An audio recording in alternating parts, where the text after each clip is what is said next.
Jadi wajar kalau sekarang hari ini ya,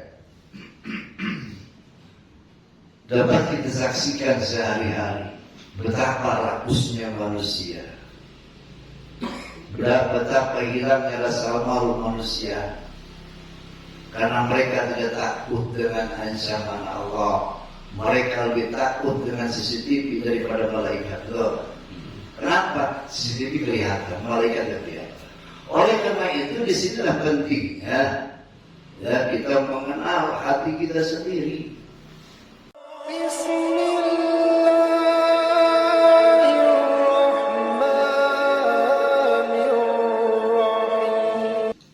Assalamualaikum warahmatullahi wabarakatuh. Waalaikumsalam warahmatullahi wabarakatuh. A'udzu billahi minasyaitonir rajim. Bismillahirrahmanirrahim. Alhamdulillahilladzi ja'alana min ummati sayyidil anbiya'i wal mursalin. وهدانا إلى طريقة حسن الأولياء المحمديين والصلاة والسلام على سيدنا محمد الفاتح لجميع العالمين. أشهد أن لا إله إلا الله المالك الحق المبين وأشهد أن محمدا عبده ورسوله الصادق الوعد الأمين. اللهم صل على سيدنا محمد الفاتح لما أغلق والخاتم لما سبق ناصر الحق بالحق والهادي إلى صراطك المستقيم وعلى آله حق قدره ومقداره العظيم. أما بعد فقد قال الله تعالى في كتابه الكريم وهو أصدق القائلين. أعوذ بالله من الشيطان الرجيم. بسم الله الرحمن الرحيم. يرفع الله الذين آمنوا منكم والذين أوتوا العلم درجات.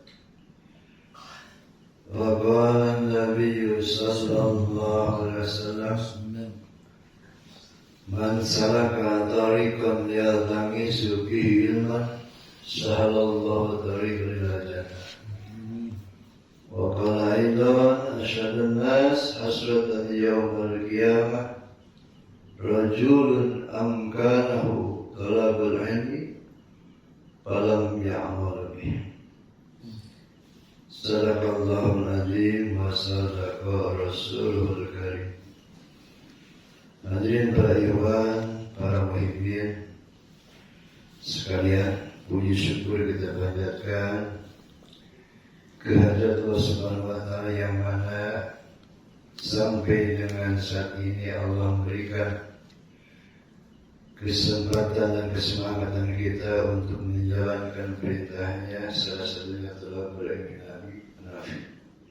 Mudah-mudahan dengan niat yang ikhlas dan tulus semata karena Allah, kita akan mendapatkan tambahan ilmu dan pemahaman, dan terutama diberikan kemampuan untuk dapat mengamalkannya. Sebagaimana janji Allah yang tadi dibacakan di mukadimah, firman Allah, yarfa'illahu alladhina amanu minkum walladhina utul ilma darajat. Allah akan mengangkat derajat orang yang beriman dan diberi ilmu beberapa. Jadi insya Allah derajat kita semakin hari semakin tinggi sesuai janji Allah. Juga Rasulullah mengingatkan kita, asyadun nas hasratan yawmal qiyamah. Orang yang paling merugi, asyadun nas, manusia yang paling rugi dari kiamat adalah orang yang punya keleluasaan amkanahu untuk menuntut ilmu tapi tidak menjalankannya. Badan sehat, akal sehat, ongkos boga, halodo, datang. Itulah asyarun nas asratun yaumil qiyamah. Orang yang sangat rugi di hari kiamat kecuali udzur syar'i. Mudah-mudahan yang tidak hadir hari ini dalam keadaan udzur syar'i, sehingga tidak termasuk pada orang yang merugikan. Kemudian sabda Rasul, man salaka thariqan yaltamisu bihi ilman, barang siapa yang berjalan melangkah ke suatu tempat dengan tujuan menuntut ilmu, ngaji ilmu, maka Allah akan mudahkan jalan ke surga. Amin. Hadirin sekalian, sesuai dengan hansap yang tertunda, kemarin kita membahas tentang mabadi asrof, yaitu dasar-dasar 10 mabadi itu. Disebutkan kemarin itu yang bagi likuli saringin bifanin ayatus sawarahu qabla suru'i fihi, yang bagi sudah selayaknya seharusnya bagi setiap orang yang membahas setiap pan ilmu, setiap cabang ilmu, hendaknya memahami pandangan umum sebagai gambaran dasar-dasar dari ilmu tersebut. Qabla suru'i fihi, sebelum memasuki pembahasan ilmu. Bukan hanya mutasawuf setiap ilmu, ada mabadi asrof, dasar-dasar yang 10.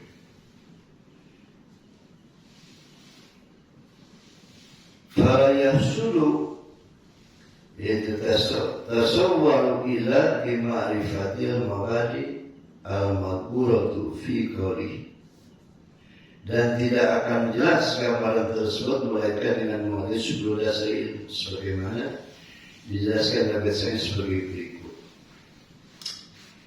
Innal mabadi kulla fanin asrof, sesungguhnya dasar setiap fan ilmu itu ada 10. Al-haddu wal mawdu'u summa samra, wa fadluhu wa nisbatuhu wal wadi, wal ismu wal istimdadu wal hukmu syari wa masailun. Apanya 10 yang pertama adalah al-haddu, batas atau definisi ilmu tersebut apa saja. Yang kedua al-mudu, objek kajian, ilmu tersebut membahas apa saja. Yang ketiga samroh, buah atau manfaat dari ilmu tersebut, apa saja manfaat kita mengaji ilmu tersebut. Kemudian wafadluhu, keutamaan ilmu tersebut dibanding dari ilmu sejauh mana. Wal wadi'u, wal wadi'u adalah letak dasar siapa. Kemudian wal ismu, apa namanya. Kemudian wal istimdadu, pengambilannya dari mana ilmu tasawuf. Kemudian wal hukmu, apa hukumnya kita ngaji tasawuf. Wajib ain atau fardu ain, apa fardu kifayah, apa sunnah, apa mubah. Kemudian wa masail, masalah-masalahnya apa saja yang berkaitan dengan ilmu tasawuf. Dengan mengetahui mabadi yang 10 atau sebagiannya, jadi kita insya Allah akan butuh dengan ilmu itu, dan sekaligus mematahkan pendapat bagi sekelompok umat Islam yang mengatakan bahwa ilmu tasawuf bukan dari ajaran Islam. Padahal orisinil dari di Al-Quran dan hadis, dan gurunya adalah yang pertama Nabi Muhammad SAW.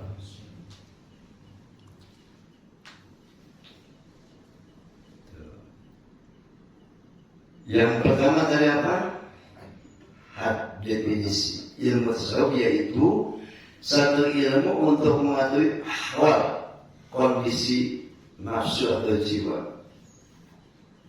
yakni mengetahui sifat-sifat nafsu yang terpuji dan sifat nafsu yang tercela, serta menjelaskan cara bagaimana membersihkan sifat yang tercela tersebut dan bagaimana cara menghiasi dengan sifat-sifat yang terpuji. Itu tidak dibahas dalam topik, tidak dibahas dari ilmu tauhid, tapi dalam ilmu tasawuf.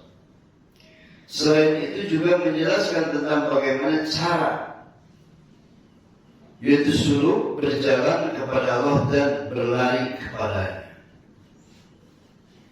Itu ilmu tasawuf. Yang kedua, wa mawdu'uhu, yaitu objek kajiannya.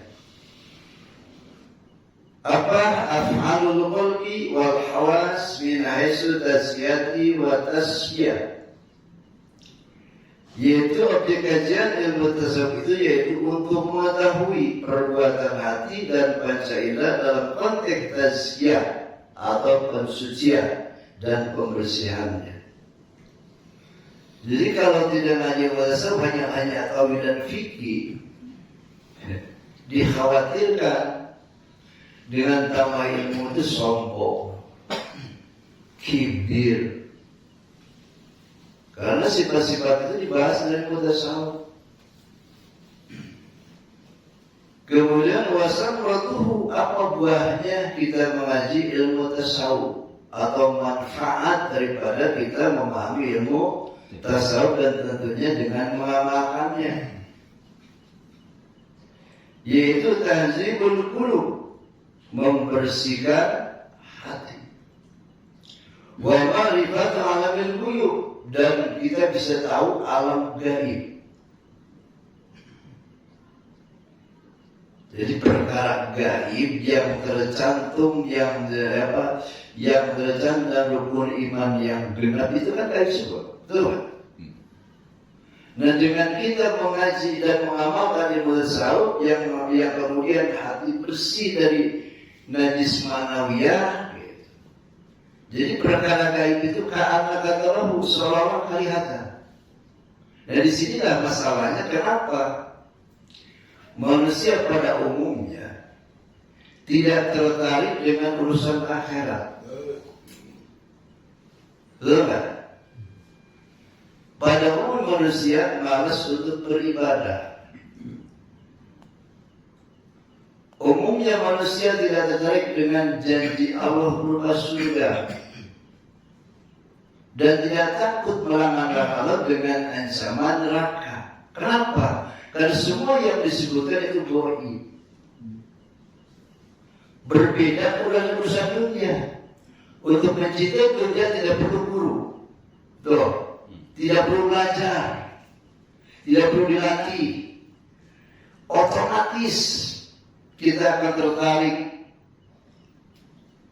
terlena, terpedaya. Kenapa? Karena dunia kelihatan. Nah, di sini dalam konteks inilah ilmu tasawuf dan ajaran mereka dibutuhkan. Sebab kenyataannya orang hanya tahu tentang haram dan halal. Orang hanya tahu dengan ganjaran dan siksa, tanpa melihat dengan basirohnya, maka pemahaman itu tidak ada efeknya, tidak menimbulkan rasa takut. Jadi wajar kalau sekarang hari ini dapat kita saksikan sehari-hari betapa rakusnya manusia, betapa hilangnya rasa malu manusia karena mereka tidak takut dengan ancaman Allah. Mereka lebih takut dengan CCTV daripada malaikat. Loh, kenapa? CCTV kelihatan, malaikat tidak kelihatan. Oleh karena itu disinilah pentingnya ya kita mengenal hati kita sendiri.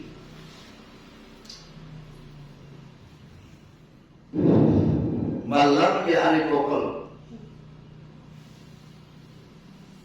la ya'rifu nafsahu. Barang siapa tidak kenal hatinya, tidak akan kenal dirinya.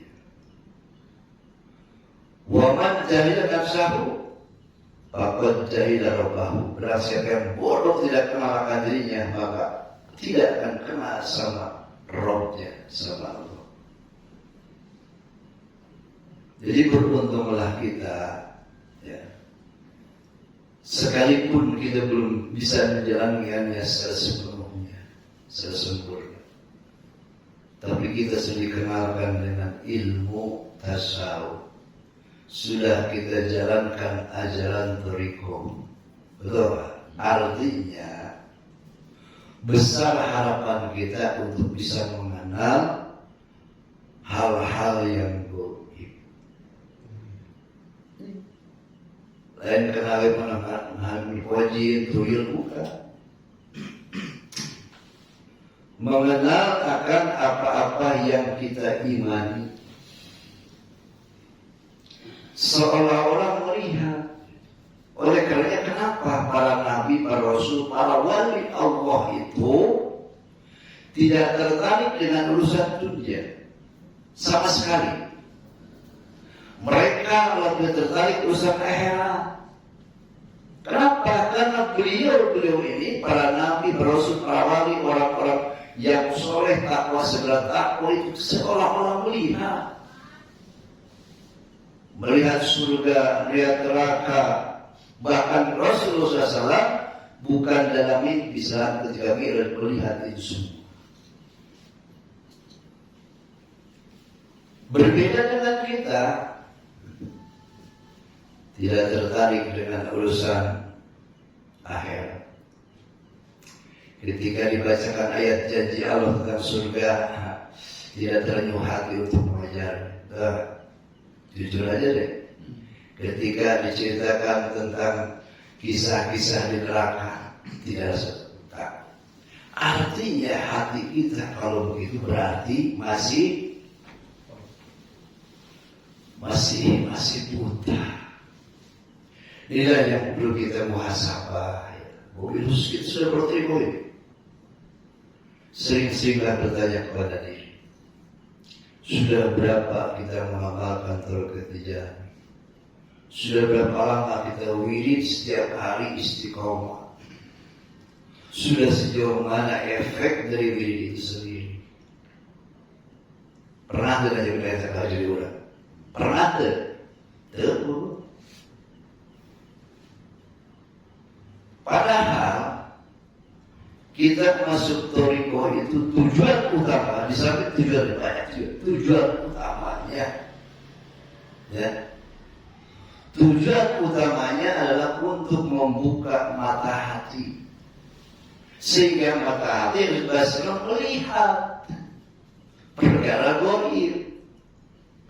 Oleh karena guru kita tidak bisa dibohongi, melihat jelas muridnya satu persatu. Mana yang serius mengamalkan wirid, mana yang sungguh-sungguh murid syarat dan adab. Kelihatan jelas oleh guru kita, malu gitu. Jadi kalau tujuan utama kita sungguh-sungguh dipahami, diyakini, diamalkan dengan konsekuen, mungkin jangan dulu puluhan tahun lah. Sebulan kita ngamalin thariqah sudah terbuka mata.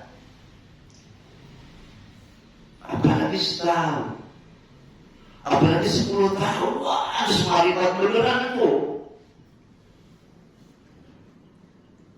Yang buahnya makin semangat beribadah, terasa manis beribadah, dan makin takut akan kita melanggar.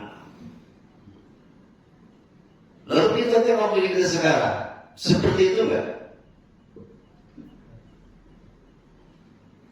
plus sekaligus kesulitan, kesusahan, kerupukan hati. Penyebabnya sebetulnya karena kita masih buta. Allah ini ilmu tarekat luar biasa sebetulnya. Kalau kita ketahui, kita pahami, tujuannya kita lurus. Cuma saya memang tidak salah si murid. Jarang mendengar pembahasan seperti ini, betul? Kita lebih banyak mendengar tentang fadilah, wirid. Kaitannya dengan dunia, bukan akhirat, masalahnya. Sehingga cenderung akhirnya ingin menjadi dukun.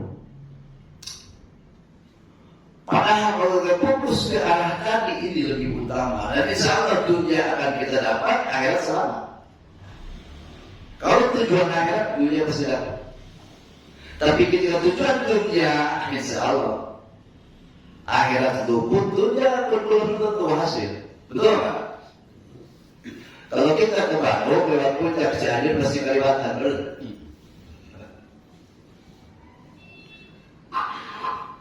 So, kita lempang niat bertarekat, lempang.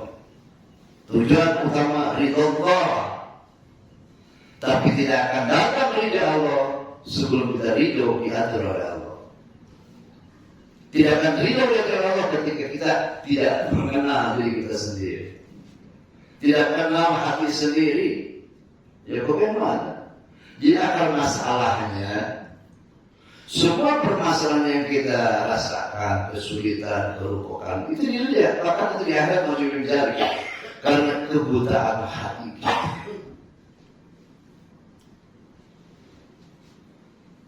Yang lucu ada ikhwan nyari-nyari wirid di YouTube untuk membuka mata hati. Aduh, kecil gobloknya deh. Wirid lazimah ini sendiri sebetulnya di situ. Itu tujuan utama. Istighfar, salawat, zikir, wajib, pahala. Kalau kita lulus mengamalkannya, insya Allah bahagia dunia akhirat. Bahagia dunia. Apa tidak mungkin kita mesti kita kaya di neraka? Mungkin, tapi belum jamin. Apa kurang harta bisa bahagia? Bahagia. Kalau ini jadi ukuran hubungan dengan Allah, pasti orang pasti bahagia ketika dekat dengan Allah, itu pasti. Kira-kira ini. Tapi orang dekat dengan harta belum tentu.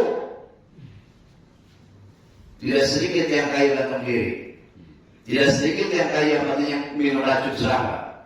Apa bahagia? Tidak sedikit orang kaya rumah tangganya berat terus. Betul kan?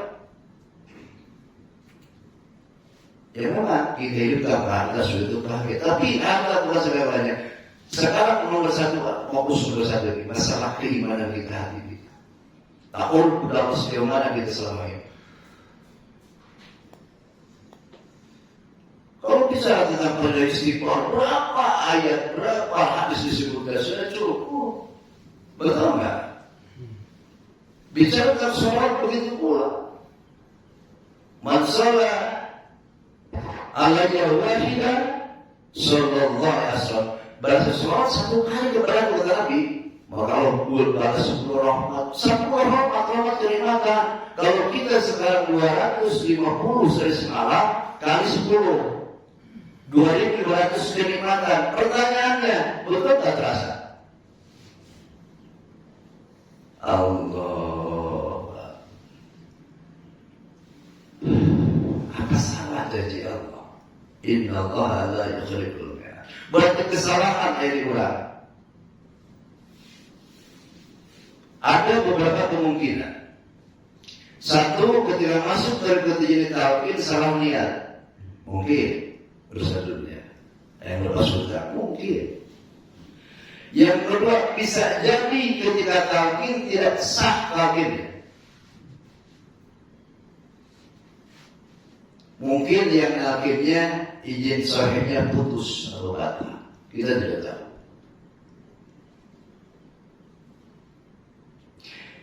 Yang ketiga, kemungkinan kita tidak sungguh-sungguh mematuhi persyaratan-persyaratan dalam thariqah dan adab-adab yang ada dalam thariqah. Maka yang paling mungkin nomor 3 ini, insya Allah takkid sahih. Betul kan? Insya Allah kalau niat sekalipun sebelum kita ketika takkid niat karena dunia sah-sah saja, asal betul-betul dirikan. Sebab lama-lama dengan pemahaman maka tujuan yang tadi akan dihilang atau berpindah ke tujuan pokok. Betul kan? Asal syaratnya mau ngaji.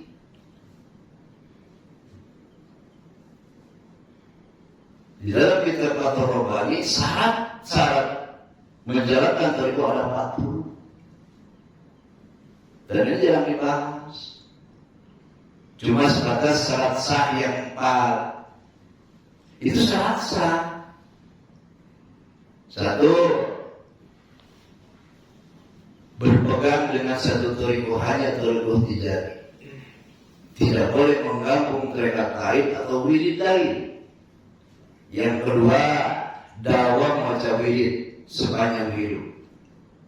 Kecuali uzur boleh ditinggal dan dikodok ketika di kesempatan lain. Ketiga, tidak boleh minta madad, tidak boleh zarah sekaligus minta madad ke wali yang masih hidup atau sudah wafat. Keempat, saling asah, saling asih. Cuma itu kan yang apa? Itu syarat sah. Andai kata satu dilanggar batal thariqah. Tapi syarat kesempurnaan itu banyak. Nah ini.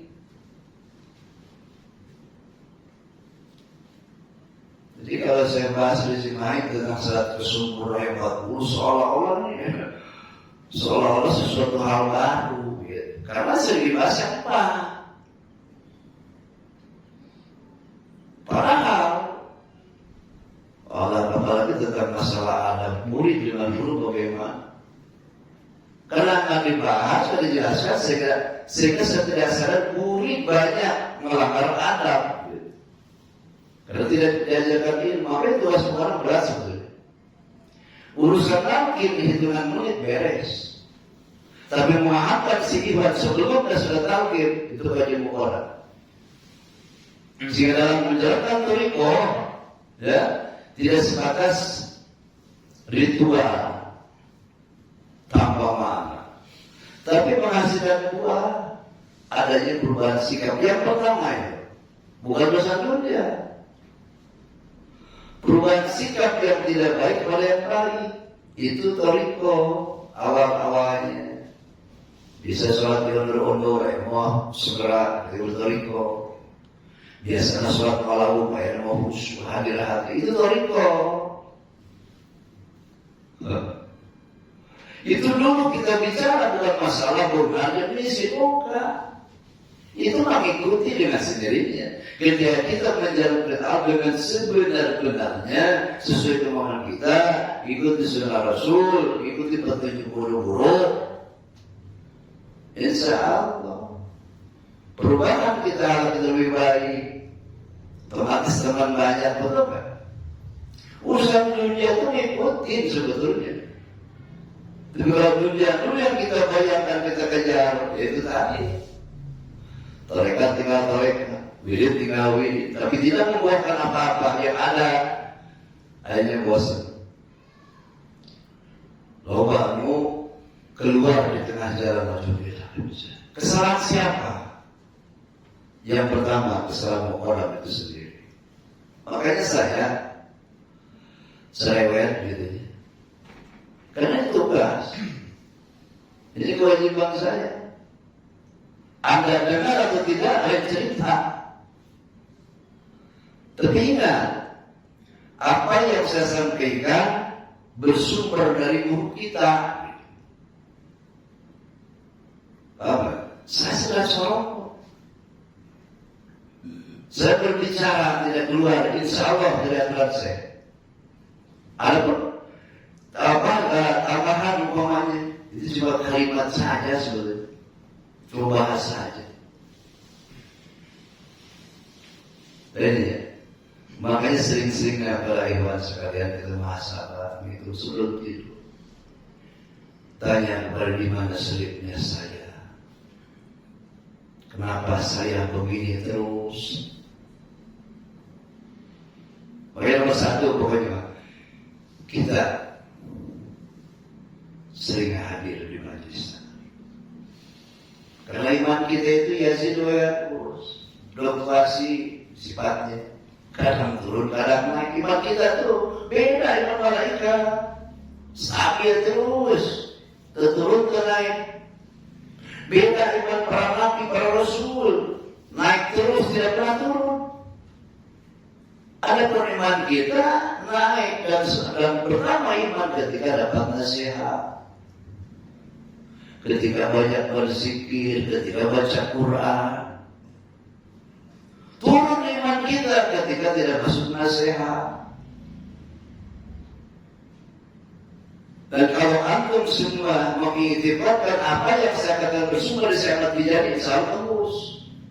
Kalau antum terbentur sama saya saja nih, insya Allah tidak akan. Karena melihat saya. Ya tidak jauh beda dengan antum semua. Mungkin soal ibadah antum lebih banyak beribadah. Tapi saya punya izin sore untuk menyampaikan. Artinya apa yang saya katakan? Bahdilna tinwakat terus itulah yang berkata. Jadi samrah dari kata saya itu pertama wa ma'rifatu alamil ghuyub. Nah, pertama tahzibul qulub. Dengan kita memahami ilmu tasawuf dan menjalankan metode yang disebut thariqah, satu, hati semakin bersih. Dari apa? Dari sifat-sifat yang tercela. Malu ya kalau kita bercermin kepada keterangan ilmu. Masih adakah sifat ujub, sifat ria, kibir, sum'ah, hasad, dengki? Insya Allah tidak ada, karena kita selalu beristighfar, bersolawat zikir kepada Allah semestinya. Sudahkah hati kita bersih sehingga pantulan cahaya ilahi itu tembus ke dalam kita? Al-ilmu nurun la yulali asy. Ilmu itu cahaya nurullah, tidak akan diberikan dari maksiat. Kalau masih ada dalam hatinya kotoran-kotoran maksiat, ilmu tidak akan masuk ke situ. Bahkan ilmu yang didapat Ikhwan Tijani yang dalam membaca zikir, ilmunya ilmu yang langsung dari Allah seperti ilmu. Ya Allah, yang kedua ma'rifat alamil ghuyub. Ndaukan wa wujdan, ya. Jadi mengenal alam gaib dengan merasakan dan meraihnya.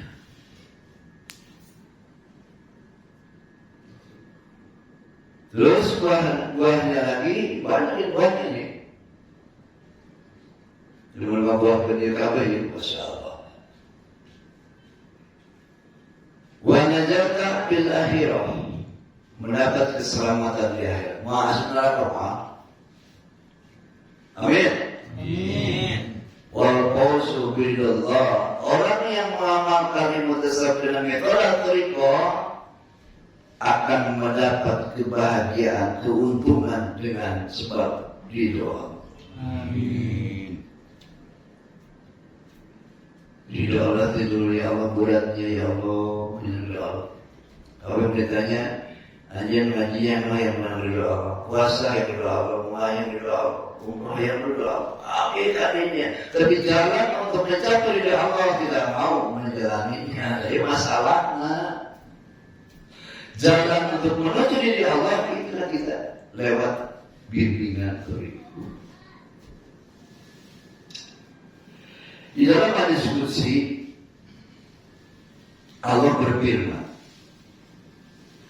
dengan lisan Nabi Muhammad, "Ma taqarraba ilayya al-mutaqarrib bi'adai bimisli adai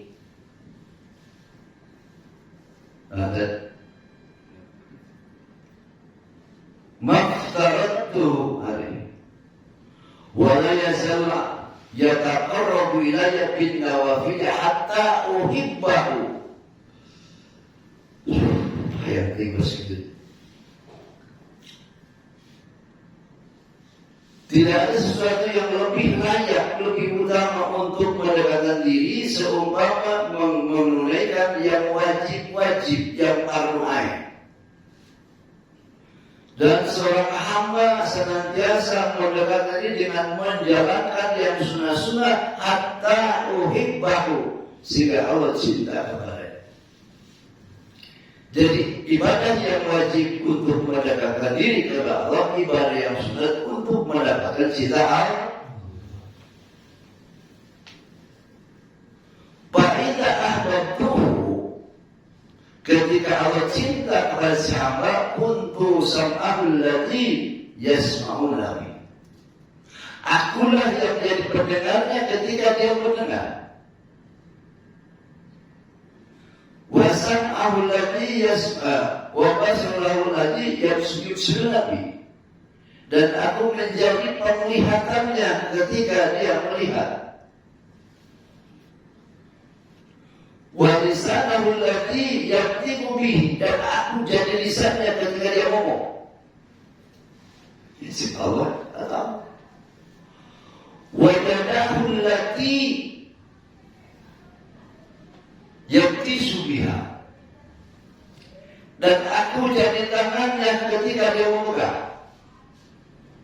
Warijlahul lati yamsi biha, dan aku jadi kakinya kata Allah ketika dia melangkah atau berjalan. Bayangkan, ada pantasnya.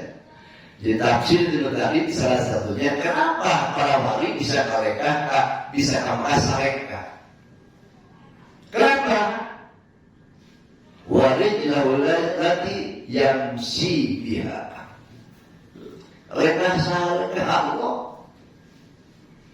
Atau makna yang lainnya, arti yang lainnya, ketika kita mendengar dibarengi dengan pendengaran Allah, maka kita terhindar, tidak mau, tidak senang mendengarkan yang haram-haram.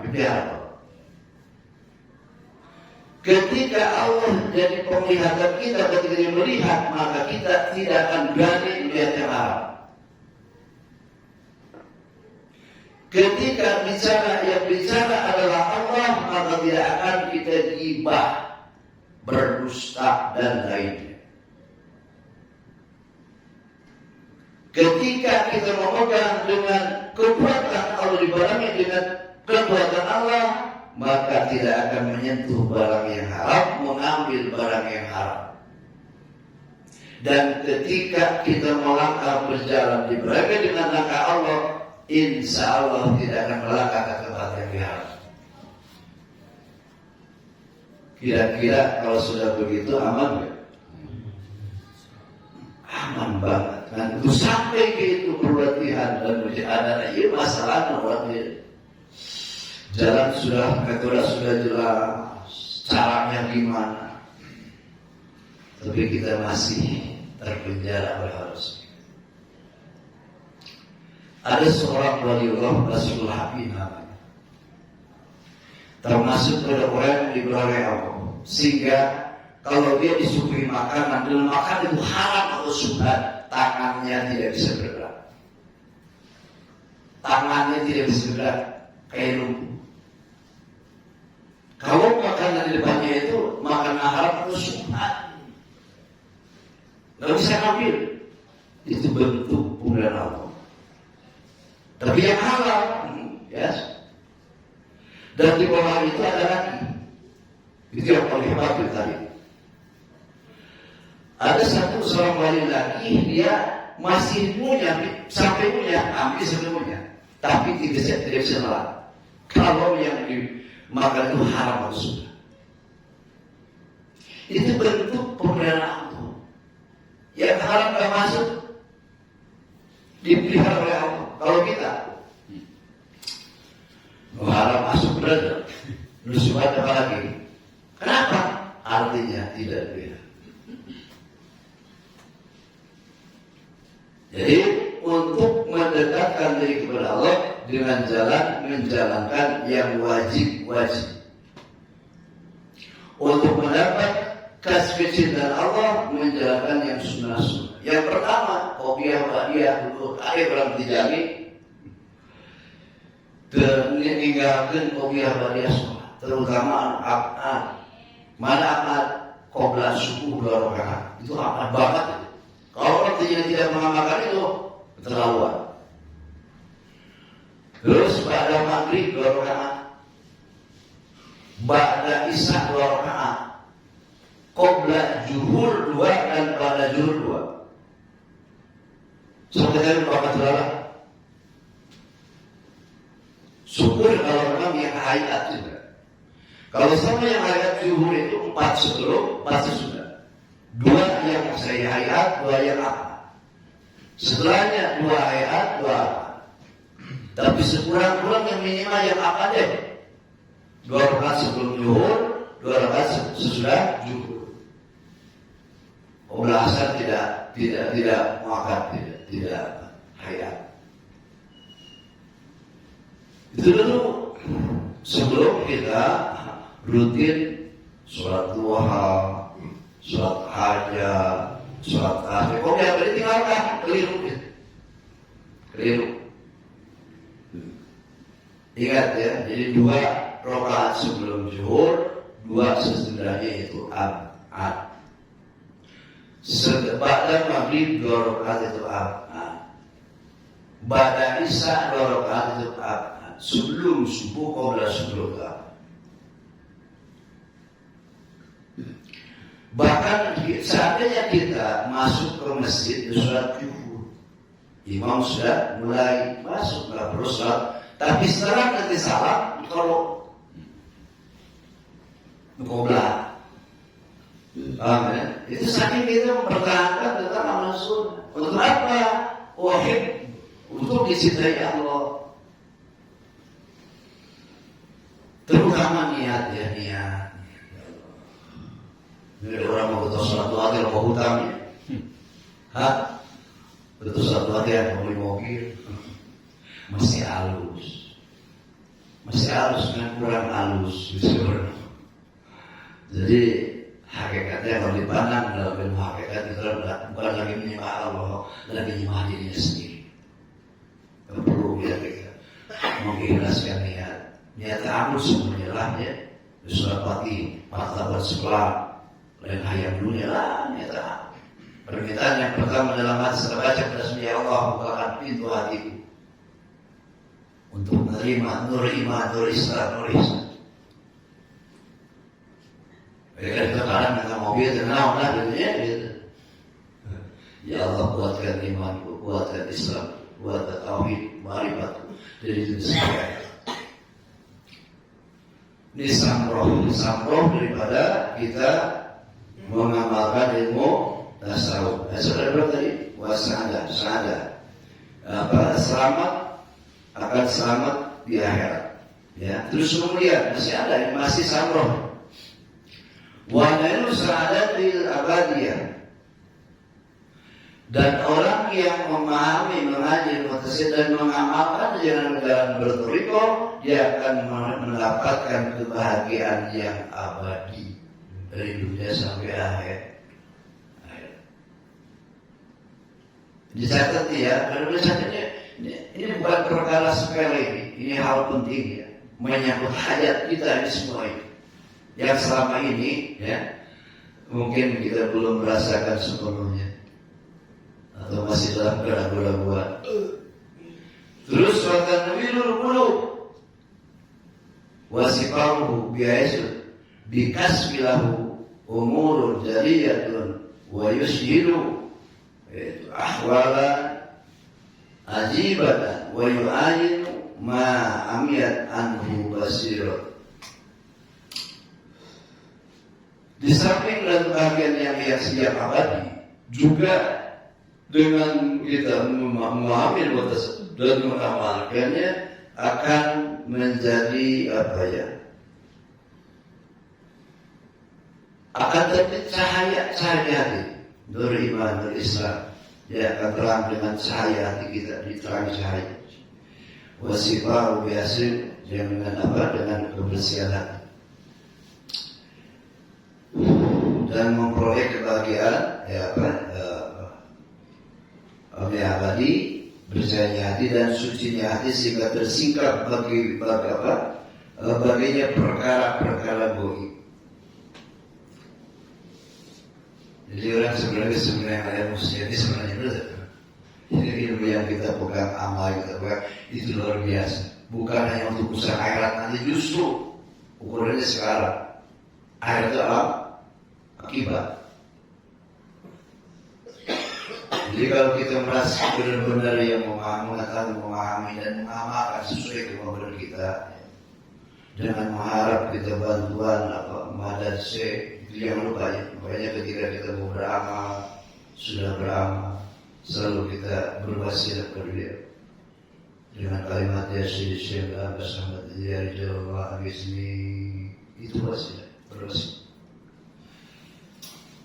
Ya Sayyidina guruku Syekh Ahmad Tijani, wahai Rijalullah, lelakinya Allah, ini awan Allah,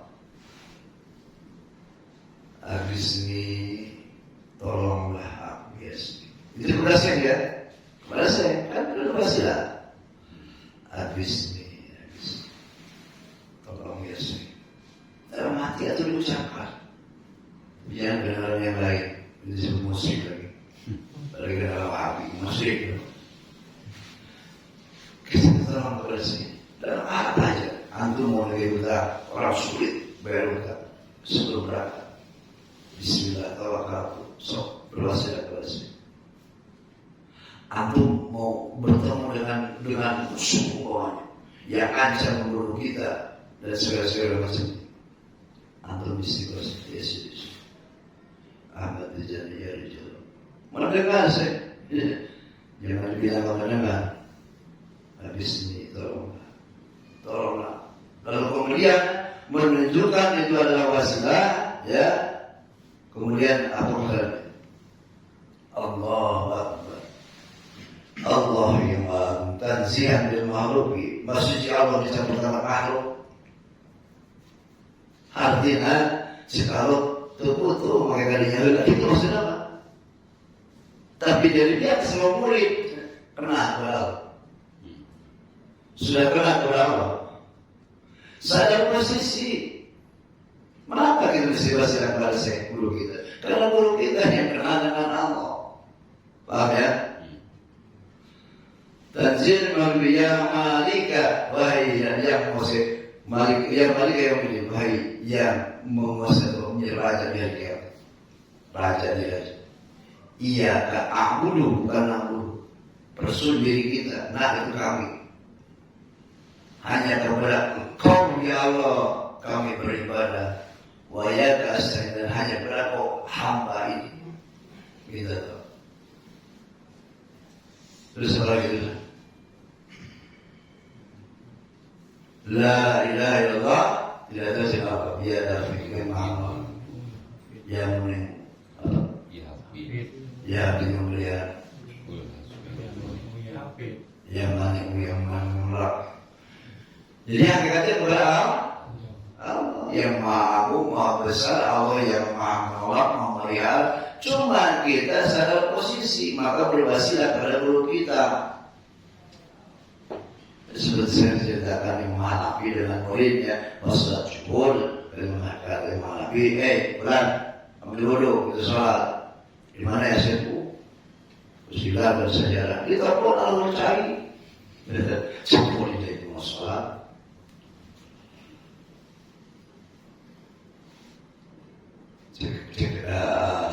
Imam Hanafi itu benar, kenapa bisa biasa? Kemudian mengalir tengah jalan, di tengah-tengah sholat, ada ngaji tauhid, ngaji tauhid. Dia ukuran dua, apa tuh? Sikit, hanya nanya anak mengambil kabur dari kawin kapok cek beres sholat namanya tadi nyasana gua itu nggak sholat ya ragu nah tuh kalau ada si lain besok kalau cuma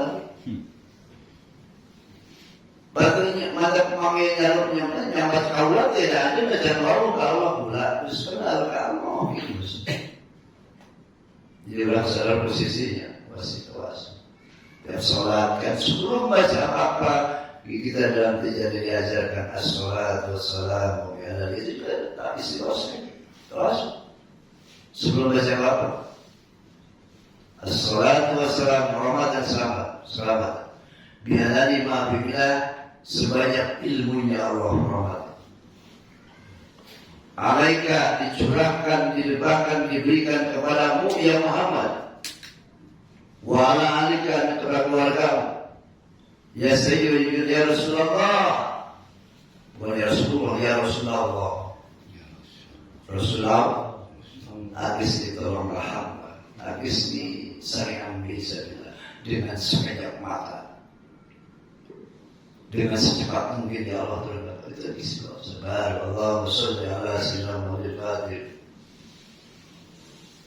atau baca ikhtiari sebelum baca sumbon, baca apa saja selalu as-salatu wassalamu ala al-maqim itu sih. Nah itu ya, jadi banyak hal ya yang perlu kita pahami, kita yakini ya, untuk kita mendapat perubahan dalam hidup yang lebih baik. Itu buahnya.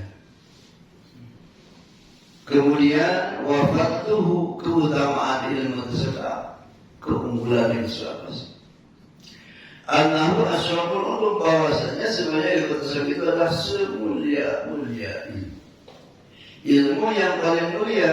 Kenapa? Lita'alluqihi bima'rifatillahi ta'ala wa hubbihi, karena ilmu tasawuf berkaitan dengan mengenal Allah dan mencintai Allah. Tanpa ilmu tasawuf tidak akan kita mengenal Allah sebenarnya. Hafal ilmu sifat 20 dengan detail-detailnya tidak menjamin kita merasakan hadirnya Allah. Ya. Yakin adanya Allah karena ditujang didukung dengan dalil-dalil yang kita pahami. Tapi pertanyaan yang merasa takut dari mana Allah? Merasa kita dengan apa? Loh, karena cinta dan takut urusan rasa bukan akal. Maka dengan kita membaca wirid-wirid lazim menghidupkan rasa, sehingga terasa benar Allah dekat. Terasa benar Allah melihat kita. Terasa benar Allah menyaksikan kita. Nah kalau sudah rasa itu tumbuh dalam diri, baru kemudian ma'rifat yang sebenarnya. Maka bagaimanapun ilmu tarekat itu dibutuhkan umat sebetulnya. Tapi karena memang ya dengan banyaknya persepsi yang berkembang yang menjauhkan ilmu tasawuf dan tarekat sehingga umat Islam takut. Nah, itulah keberhasilan orang-orang penjajah musuh Islam yang menjauhkan atau yang mengabulkan paham-paham tentang tasawuf dan tarekat yang merupakan ruh bagi sahabat yang sendiri. Di sini saya ulang ngaji ulang mengapa tarekat di segala dibalik justru yang dicari sebenarnya. Jadi bukan orang awam yang berkata begitu, kadang-kadang dari kalangan santri udah coba-coba dengan dia itu mau buat orang itu tuh mampu penjajah marah nafas berulang udah salah itu besar di Mekah bisa baca kita pun bisa karang kita tapi tujuannya untuk merusak akidah manusia dari dalam, termasuk orang mereka doi. Haram tuh. Akhirnya nyebarkan nasihat pakai pakai speaker, pakai air, betul nggak? Menyebarkan hak dibatasi. Atau mau kalah bersaing, benar? Maaf bukan. Jadi tidak kita kuning, katanya kuning. Belum tarekat sih, belum tarekat urusan benar-benar sehat. Itu yang tidak berdasar lagi. Justru dengan masuk toriko, si awam yang tidak pernah ngaji dari kecil, belajar agama dari anak-anak, kenal agama setelah 40 tahun ke atas, bagaimana bisa ibadah tanpa bimbingan, betul kata Pak ilmu. Maka dengan bertoriko siapapun insya Allah bisa melaksanakan ibadah karena dengan bimbingan seorang guru mursyid. Balik itu seorang. Bagaimana mungkin bisa ibadah yang membutuhkan 3 ilmu usuluddin, tauhid, ilmu fikih, ilmu tasawuf? Bagaimana bisa beribadah? Lalu dari bimbing guru, tahu katalah dia paham ilmu tauhid, ilmu fikih, bahkan ilmu tasawuf tadi tidak mengamalkannya. Ilmu tasawuf dengan bertoriko, dengan kita memiliki Islam guru itu pun tidak cukup. Dalam kitab ini dijelaskan, la yanbaghi lil alimin walau tabaharu fil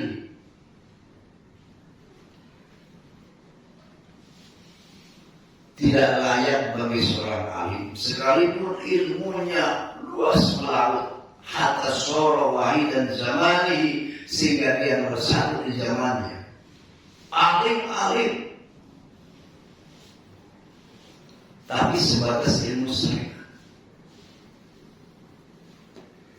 Wa innamal wajibu alaihi bil ijtima'i bihal qulub.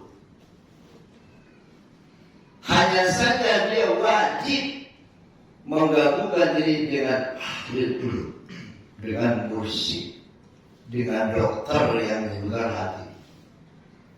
Itu orang alim, ulama besar ya bagi kita. Atau di dalam kitab Syekh Sa'id, bal wajibu ala insan talabu hayatil qalb. Wajib si manusia mencari guru yang dapat menghidupkan hati. Walau menakabir ulama, sekali dia sulit pembesar ulama, tapi tidak mengenal torikoh dan tasawuf, tidak menjalankan itu. Maka beruntunglah kita ya, kita termasuk saya golongan awam. Tapi dengan bimbingan guru kita, baik tentang keimanan kita, tentang bagaimana cara ibadah, tentang bagaimana cara berakhlak, sekalipun kita belum bisa sepenuhnya mengamalkan, tapi sekurang-kurangnya kita melihat dengan jelas ya garis tempuh yang akan kita jalani, betul nggak? Kudu kia, itu mereka kita lah ya. Kalau kita ingin merasakan keuntungan, keutamaan ya jalankan.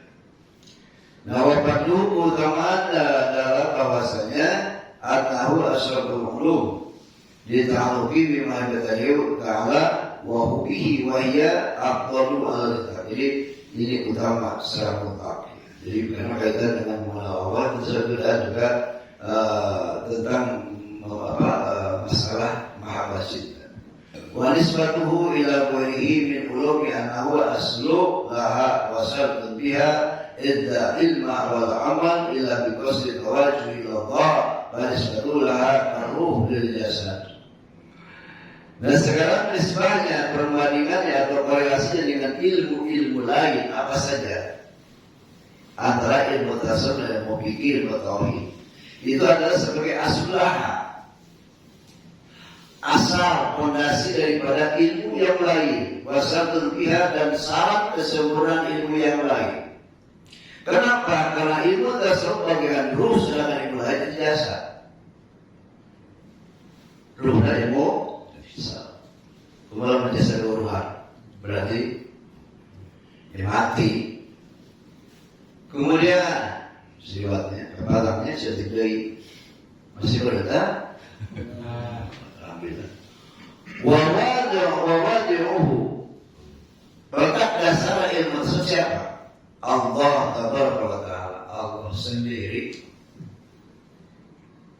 Wawahamu ila Rasulullah SAW, yang diwahyukan kepada Rasulullah SAW, wal anbiya, dan kepada para nabi. Fa'innahu sebenarnya ilmu itu ruhul syar'i, ya ruhnya syariat, ruhnya agama. Dan beragama tanpa dasar tadi uruhan baik adanya jago dalil apa hadis lebih disitu benar itu korupsi koruptor agama ini selain pak pintar ilmu syariat tapi kosong dari tasawuf tidak mengamalkan mereka seperti itu. Nah kita yang awam nggak tahu dalil, insya Allah kita lebih takut kepada Allah. Betul kan? Alhamdulillah. Terus semua apa namanya itu tasawuf? Tasawuf diambil dari kata sofa. Makhudun minas sofa wasufiyu man sofa qalbahu milakat. Dan tasawuf diambil dari kata sofa, artinya suci. Jadi orang tasawuf itu mestinya suci hati. Terus wal istimdaluhu, pengambilannya dari mana? Ilmu tasawuf. Minal kitab wa sunnah, dari Al-Quran dan hadis. Wal asalu sabitatu an khawasil ummah, dan juga diambil dari perkataan kata-kata ulama sufiah, ya, hatinya bersih yang sudah usul kepada Allah, timbul kata-kata hikmah, itulah dikuatkan beserta itu. Nah, itu. Jadi kalau tanya di mana sumber tasawuf, Quran dan hadis. Saya sering dulu sampaikan surat Ali Imran pada saya, ayat 64 itu. Itu menjelaskan tentang ketiga ilmu, tersirat ketiga ilmu dalam Quran. Masih ingat catat ayat catat. Itu salah satu dalil bahwa ilmu tasawuf, ilmu fikih, ilmu tauhid bersumber dari surat Al-Imran. Laqad manallahu ala iman al-mu'min. Begitu. Itu bahasa Rasulullah. Ya, coba bisa. Laqad manallahu al-mu'min bahasa Rasulullah. Bihim min abisihim yatslu alaihim ayatin wa yuzakkihim wa yu'allimul kitab wal hikmah. Terus? Jadi intinya gini, sungguh ya Allah memberikan karunia kepada orang-orang Ibrani ketika diutus ke atas mereka seorang Rasul dari kalangan mereka yang tugasnya ya suruh alim ayatina, mereka membaca ayat-ayat kami, kata Allah. Ayat itu tanda, yang dimaksud itu tanda tulisan Allah, yaitu alam semesta, bukan ayat Quran di situ. Itu berarti tersiap ilmu tauhid untuk mengenal Allah. Sudah Ibrahim kan sebelum dia bertahan kepada Allah, mengitir membuat cahaya matahari wahyu pangeran lain biru. Pas begitu suruh lain. Keren kan? Itu perjalanan Nabi Ibrahim dalam bertauhid, itu melihat, menyaksikan alam. Itu dalil ayat ini, ayat kami. Wa'ilzakihim, dan tugas Rasul membersihkan hati-hati mereka, akidah mereka. Dan itulah ilmu tasawuf itu. tersirat jelas ilmu tasawuf. Wa yu'allimul kitab wa malam dan mengajarkan kitab ini berarti hukum, betul nggak? Itu ilmu fikih sekarang, haram, halal, makruh, mubah, sah, itu berarti itu. Usul hikmah adalah beliau Rasul sendiri sebagai figur guru yang mengajarkan ketika ilmu tadi dan mencontohkan bagaimana cara mengamalkan. Nah sekarang ini yang hilang figur ini. Kenapa di zaman Rasul itu iman mengalami zaman keemasan? Karena di samping para sahabat tahu ilmu juga selalu dia melihat figur itu. Nah sekarang lain, benar ya? Nu ceramah loba, nu dakwah loba, yang beri pengalaman loba, nan menyontoh ke nanapur. Perbedaan.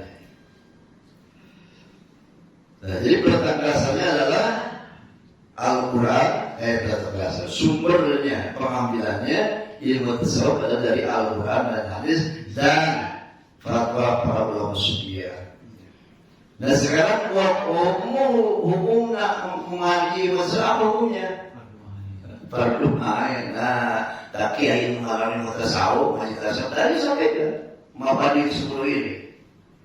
Hukum ngaji tasawuf fardu ain, fardu ain tidak tergarap oleh siapapun. Kewajiban masing-masing individu pribadi siapapun itu. Ketika sudah dia karena sifat akidiyah wajib ibadah, wajib ngaji tasawuf sebenarnya. Benar. Nah, dengan memulai 10 mabadi inilah, jadi minimal dengan buat kita tidak akan terbayangkan dengan percakapan dan pendapat lain yang menjauhkan, mengatakan itu sebagian kita. Lebih dari itu kita bisa menyadarkan dia gitu. Nah, makan kepengaruhan gitu. Nama ngaji dan besar. Nah, kemudian yang terakhir masa ilmu. Masalah-masalah yang dibahas dalam Islam itu menjelaskan tentang sifat zuhud, ridho, ikhlas, syukur, mahabbah. Ya. Nah itu, jadi insya Allah dengan kita sedikit tadi ya, kalau kita paham separuhnya sudah cukup. Tapi kalau paham 10-10-nya itu sungguh luar biasa, lebih cukup lagi ya. Itu jadi mudah-mudahan kita insya Allah ngaji itu bukan hanya satu fard ilmu saja ya. Saya bukan mengajarkan tapi membacakan ya. Maaf, jadi saya sebut bukan mengajar, membacakan ilmu itu dan termasuk proses ya, fikihnya, doktrinya, karena itu orang lain. Jadi ketika Ustaz menyampaikan, ya tolong tadi ini jangan lihat Ustaz awas ya, selalu yang ngasih kesempatan saya, bukan kepada Ustaz, bukan, perlu tahu ya, saya yang menyarankan, yang meminta supaya tidak terlalu berat kepada saya, jadi bab fikih, bab syariat harus disampaikan. Insya Allah belasan untuk mungkin mematangkan, lebih menjelaskan sedikit-sedikit dibahas. Kenapa? Karena kita sudah tahu bahwa ngaji ilmu yang wajib itu tiga bagian. Satu ilmu tauhid, disebut ilmu kalam atau ilmu usul, itu juga ilmu tauhid karena. Jadi objek kajiannya membahas dan kita mengenal sifat-sifat Allah. Ilmu fikih, objek kajian bahas hukum, wajib, sunnah, haram, halal, sah, bina ibadah. Ilmu tasawuf, wajib akhlak, ya, mengatakan sifat-sifat yang terpuji dan tercela dan bagaimana cara, ya, menghiasi diri yang sudah terpuji dan bagaimana cara membersihkan hati dari kotoran nasihat batin. Jadi tasawuf mereka. Jadi kita, alhamdulillah ya, jadi kita diajarkan semua ilmu yang diwajibkan, sekalipun tadi ya kita tidak, termasuk saya pribadi belum bisa mengamalkan seperti itu. Mudah-mudahan dengan segala kekurangan kita, kealaman kita, perlu kita malu.